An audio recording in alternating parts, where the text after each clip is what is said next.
Are we rolling? Okay. Hey everyone, I know this video seems unconventional in comparison to my other ones, and if you notice that I'm looking in two different places, it's because I just basically have my iPhone turned around so that I can make sure that I'm still filming. And the reason why I wanted to pop on and do this video right this moment without any of my equipment is because I'm very congested. And I just thought this would be a great real life video for you guys to see the 5 things that I do 24 hours leading up to singing when I am heavily congested. So here we go.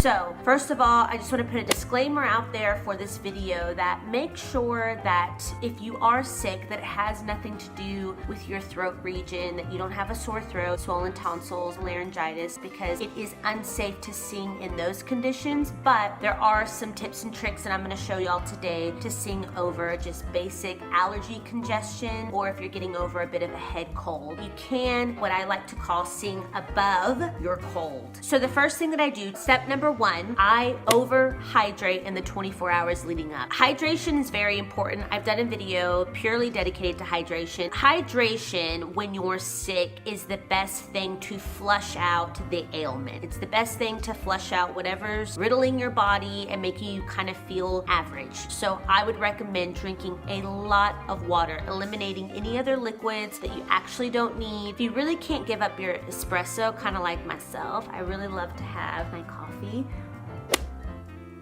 I made a fresh one to do this video, so don't mind me. But I basically had my 2 espressos in the morning, and then I stopped drinking coffee at about noon and just purely stuck to hydrating.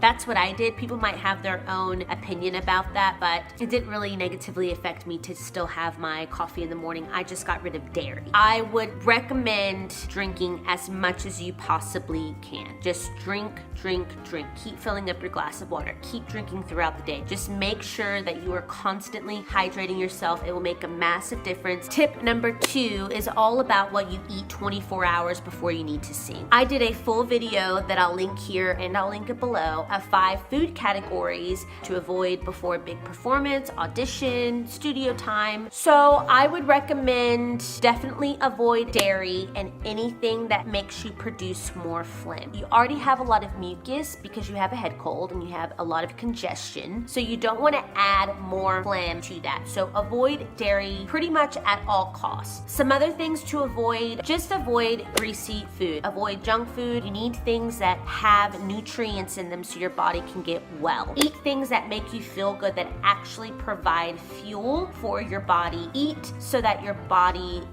is feeling good. The 3rd step that I want to give y'all is all about this nasal rinse. The saline nasal rinse that I've been using for the past 3.5 years has changed my life. Whenever I have really bad allergies, I'm congested, I do a rinse twice a day. You can get these at your local pharmacy, or if you're in America, at a drugstore. Mine was prescribed to me by my vocal doctor, but they are over the counter, so I don't feel weird about mentioning it in the video. Obviously follow all the directions on it. I swear by this. I basically stopped taking allergy medicine when I started doing this. I no longer have to take any type of decongestant. So the obvious benefits of a saline nasal rinse is to basically just aid in the process of expelling the excess mucus in your nasal passages. Also, to go with the saline nasal rinse, have a hot shower the morning before the studio or the morning before your performance. Make sure that you really steam up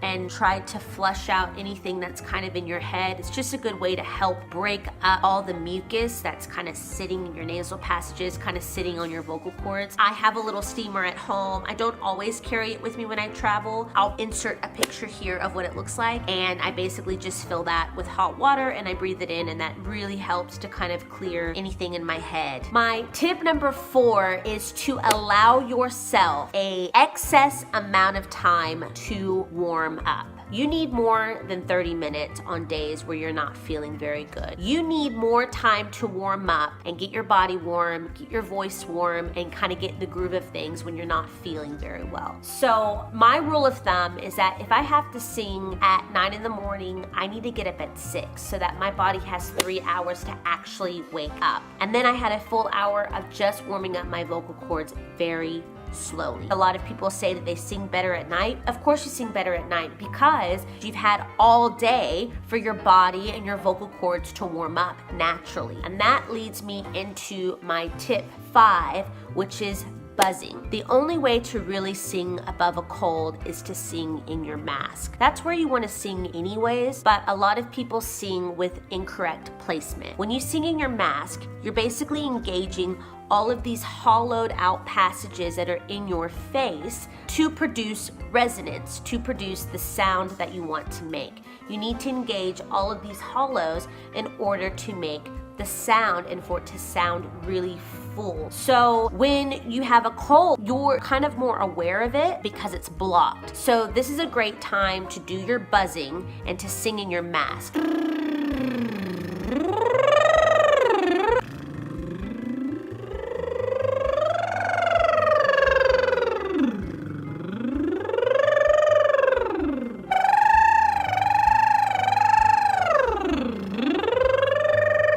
Buzz your vocal warm-ups when you're starting out for the day, and then do it with your vowels next. That's what I would suggest. It really helps me kind of get in the mask, kind of helps start to loosen everything up. Most of the time you'll probably have to blow your nose a little bit more after that because you've really engaged these parts and they're vibrating a lot, but that's good. So I would buzz through all your vocal warm-ups that you normally do. I would buzz through the song that you need to sing. I would just buzz everything. Turn on the radio and buzz every song that you hear. Turn on your favorite Spotify playlist. Turn on your favorite artist and buzz to their songs. It's just an easy way for you to kind of get that whole space really engaged and warmed up. I'm singing forward. I like to call it singing above or singing over my cold. I'm singing so far forward that I'm singing in front of the congestion, if that makes any sense. I've mentioned it before about singing forward and out, making sure all your notes travel forward, and I can't stress that enough when it comes to singing when you're congested, right? So basically tip 5 is so important because if you're not in your mask, if you're not engaging these nasal passages, then you're gonna be singing back in your throat. So my bonus tip for you is to get 8+ hours of sleep. Get as much sleep as you possibly can. If that's 8 hours, great. If you can get 12, go to bed early and get 12. Sleep is where your body repairs itself. It's where your body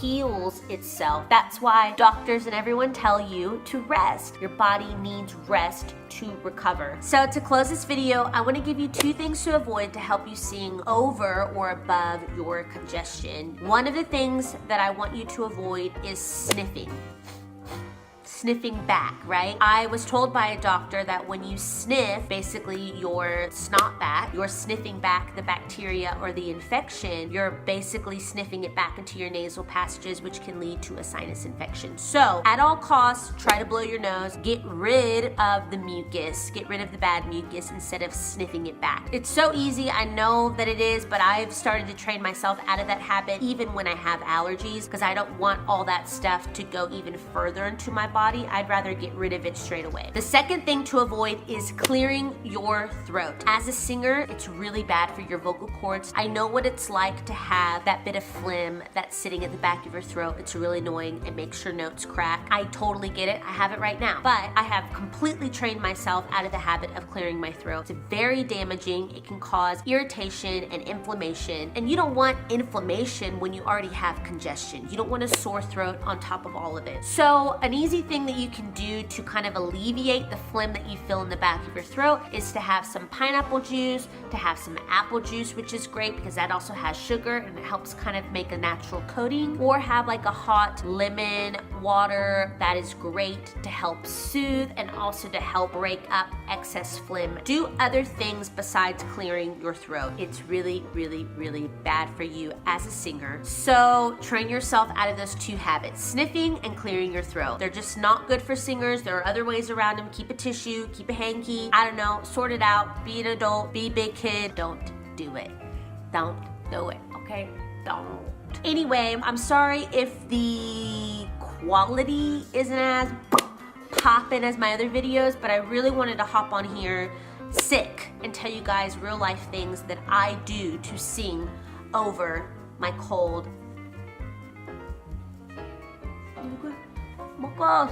All right, y'all, so that's it for this week. I hope these tips helped you. Let me know down in the comments below if you already do these things or if you're gonna try them the next time that you're sick. It's very easy to sing over simple congestion. We just have to train properly. This is when your training that you normally do kicks in so that you can still sing really, really well even when you're not at your best, okay? Make sure to like this video, make sure to subscribe to my channel, and share this video with a fellow singer friend, okay? Okay. And turn on that notification bell to always, so that you always get my videos, okay? And I'll see you next week in my next one. Bye!